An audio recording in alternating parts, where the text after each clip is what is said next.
My name's Emma and I'm studying the FDA Business Management course.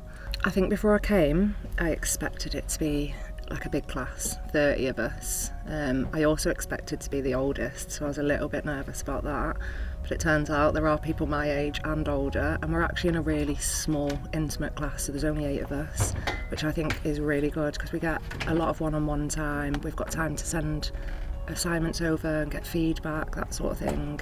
I just feel like it's really personal. Like, we get to know the tutors, we get to know everybody in the class. Like, we've all, sounds a bit cheesy, but we've become a bit of a family, and we're only like halfway through the first year, and it's just really nice. It opens your eyes to a lot of things in work, not even just here. It just makes you sort of learn a lot of things, open your eyes, and just think it doesn't matter what age you are, you can just get on and do what you want as long as you put your mind to it.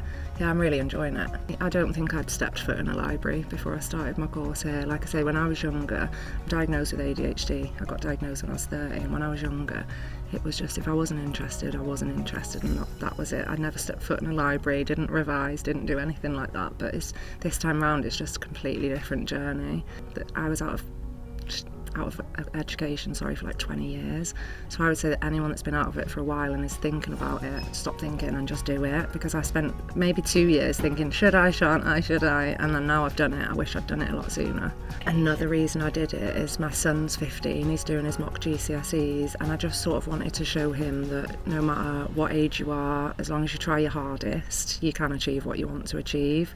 And it's quite fun because we get excited about our A's and B's together, and we celebrate over our results and stuff. So yeah, it's really nice, and I just want him, I'm the first in my family to go to uni as well, so I think it's sort of breaking that cycle and sort of showing him the right way to do things. Yeah.